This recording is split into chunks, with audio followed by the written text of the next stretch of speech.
Yoga, Bombomti, Chini Tanchu, Mungong.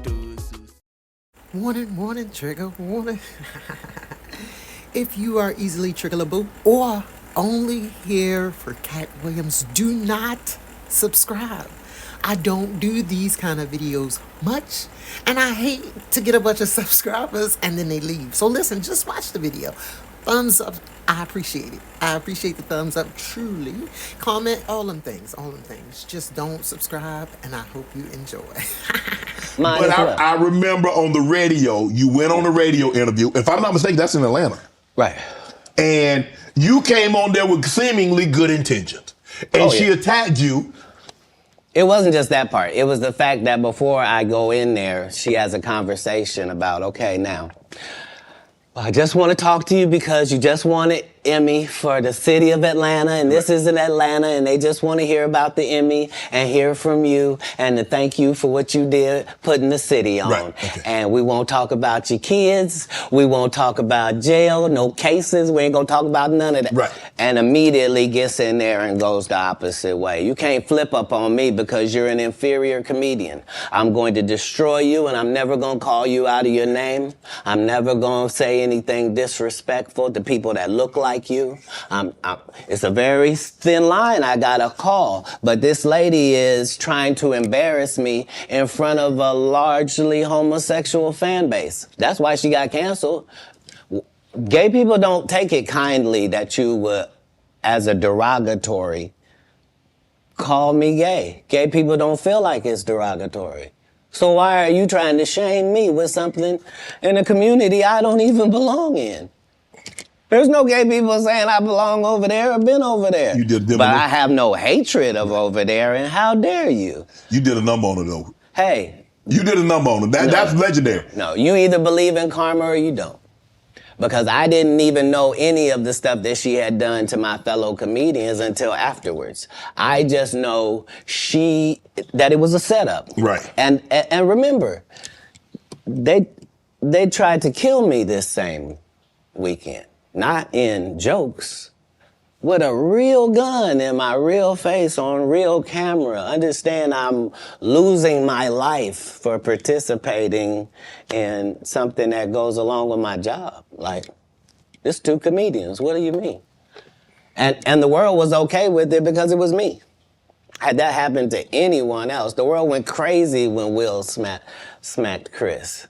This is a person pulling a whole gun on a comedian in the confines of their job. It's really a weird situation when they hate you that bad. Yeah. Yeah.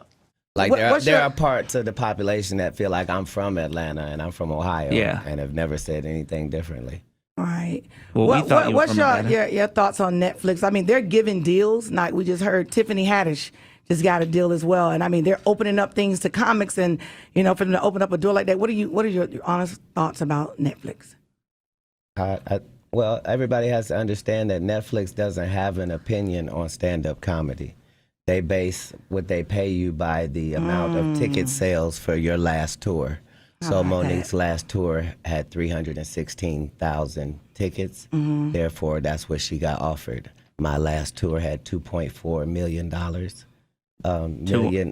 Tickets, and so that's what the offer was. Wow. So if people understand that it's not personal, right? Then they could just, I didn't know that, for free, take their ass to work and get their numbers up. Yeah. Dude, but Netflix don't call nobody.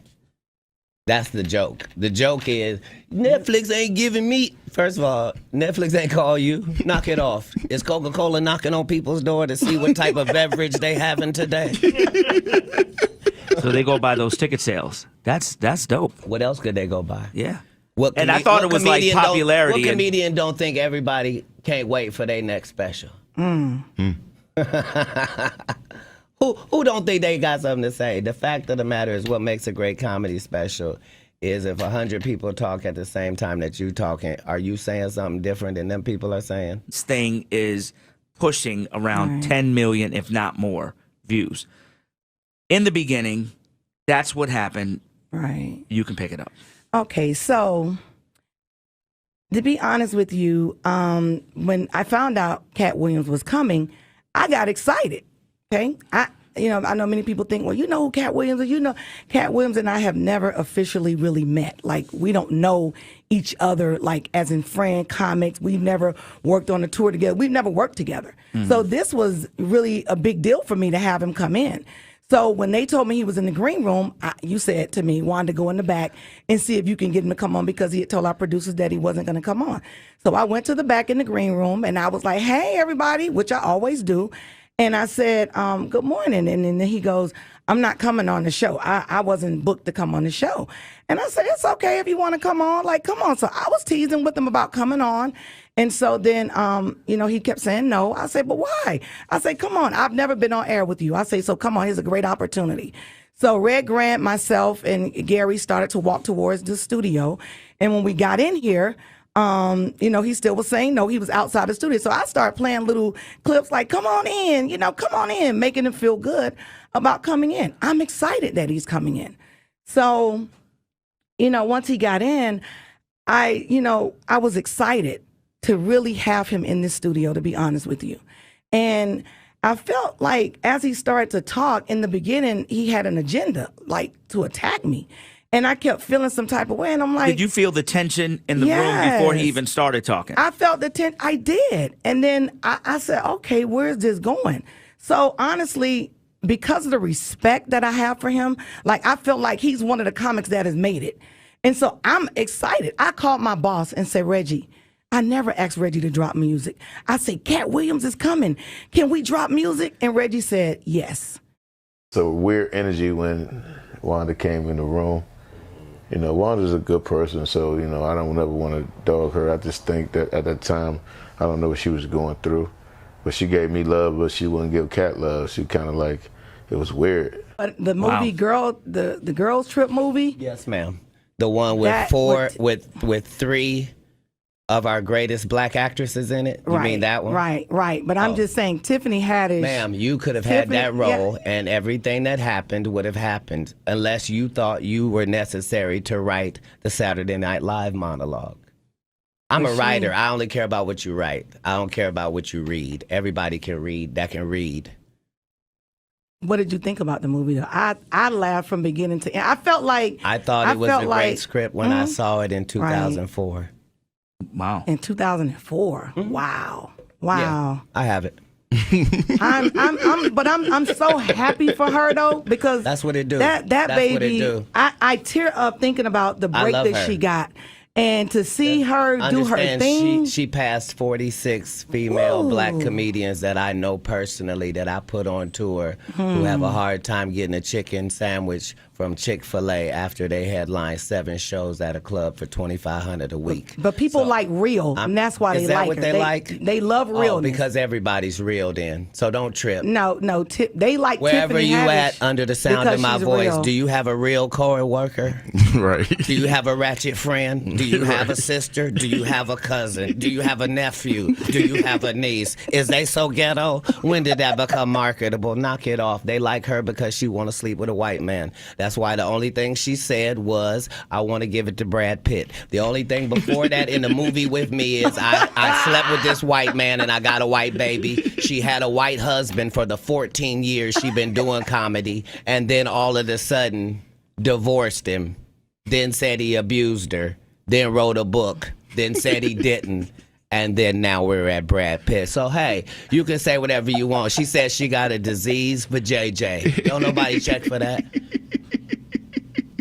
I support Linnell, Melanie Camacho, Miss Laura, all the people that got skipped over in the list between now and then. There's no shade to nobody. Yeah, Melanie's well taken in too. People really love Melanie. I love the fact that you took her out on tour. Martin Lawrence took her out on tour. Chris Tucker took Melanie out on tour. And when she comes to Atlanta, she does well. That's not the point. The point but is she's not there. The point is, we are in the only business where, as a black woman, what you look like is not supposed to be held against you. And time again, they show you that you can be sidetracked by anything light-skinned. So, knock it off. All right, let's take a quick break. Red Grant again. Yep, Atlanta Comedy Theater. Make sure y'all are there. This brother will sell out. Please believe it. Atlanta Comedy Theater. Make sure y'all are in the building. If you want tickets, text my name right now. Feel like if you're gonna bring a person like Cat Williams on through my interview, at least ask him questions like, and say congratulations for winning an Emmy for Atlanta. That would be my first thing I would have said to Mr. Williams. You know, it's not many of us who have Emmy awards. Not just nominated for an Emmy, he had just been announced a winner of the Emmy award. You know, that was never mentioned. You know, it was more nitpicking at situations. And when you nitpick with a monster, you might get bit. Transparent Absolutely. about things that happen to us Absolutely. and to talk about it. So I think, you know, it's time that we, Wanda and I got together and decided it's time that we talk about it. Right. So, Wanda, I want you to lead this conversation because Okay. I truly want you to give your words Right. And how you feel, how everything happened, both Friday and throughout the weekend, leading us to this point now. In case you don't know, I'll rewind and recap everybody that doesn't know. Okay. On Friday, we had an interview with comedian Red Grant. And up until Friday morning, that was the plan. Comedian Red Grant would come in Right. and do an interview promoting his appearance at the Atlanta Comedy Theater with Wanda over the weekend, but with Wanda specifically on Saturday. Right before Red Grant came into our studio, we got the call that Cat Williams was coming with him. Right. Cat Williams was not supposed to be interviewed. Right. You know, he didn't come for the interview. The interview was with Red Grant. But Wanda and I wanted to try to get Cat Williams to come on the air so that everybody knows he was very reluctant at first to Right. come on the air. Right. Wanda had gone out to talk to him first to invite him on the air. He was like, no, I'm not going to come on the air. I tried to get him to at least come inside the studio. Cat Williams didn't want to come in the studio. But eventually he kind of relaxed, warmed up, and after some coaxing, he came in the studio and sat down. Right. During the conversation, I was able to direct a question to Cat Williams, which he answered. His answers started what became viral, and him talking about the comedy industry, how you get a deal, how you do stand-up, and his entrepreneuric spirit about doing comedy. And he really talked some really good information about him owning all of his rights to all of his stand-up Right. and how he is the most successful stand-up comedian. He has more stand-up comedy specials than anybody else. And he began to talk about that. And when I say stand-up comedy specials, I mean the specials that are filmed and later become available on video or on TV. Right. It was then that he started getting loose, and we had some offline, off-the-air conversations with Cat, and he decided to stay for the second part. And he started getting relaxed, and some of that conversation went left. Different level, you you got know, the slap right you away. get With no snatched up. waiting. Red, that is not a cuss word. It's not a cuss Right. word. The White Right. household. Right. Right. I thought he was going to say she said MF or something. Hey, What? everybody on the radio spelled that out and What? went, Yeah, what? Red, really? This came from a 9-year-old. Yeah, yeah, she's probably in private school. right. Homeschool. Her teacher probably said, I thought it was 3 already. Boy, I'm pissed. Really, Red. We thought she said Okay, so the she S said she word was or the pissed MF off. word. Look, as you can tell, he's got a ratchet child. Basically raising herself. Cussing like a sailor, 9 years Oh, my old. God. When they were little. Oh no, I didn't cuss around them. They never seen me. They still like. I got 3 daughters that still have not seen me smoke a cigarette or anything. Have they seen to your this day. stand-up? Like, some people bring their kids to the show. Have they ever been to your show? Oh yeah. I'm a single father, so I know. I'm saying my children have always been in the business, and actually the only thing I've actually been proud of publicly, because I have 19 felonies, so I couldn't be that proud publicly. But the only thing I'm publicly proud of is that there aren't any pictures of my children available on the internet in any way, shape, form, or fashion. All right. So to be able to protect a squad of black children's privacy for 19 years has been a blessing. That's dope. You cook? Do you cook for your kids? Absolutely. Tell me some of the things you cook that they are proud of. Like, Dad made some. You got the best spaghetti. You got the best steak. What do you have? Tell us what you cook. As a father of 7 with an unlimited food budget, you can make whatever is necessary. I with said 7, what they like. Excuse me. I said what do they like? Just because you're a poor interviewer doesn't mean. You answer the question and just tell me. Man, you're a strong black woman. Is it okay for me to answer? Come on. You keep interrupting the answer. Everyone can hear it. It sounds like you like me a little bit. It's starting to bleed over the airwaves. It is. Oh, really? I want to let everybody know. Man, but it's just crazy how everybody it took wings and it was negative all over the world. I'm like, really, y'all?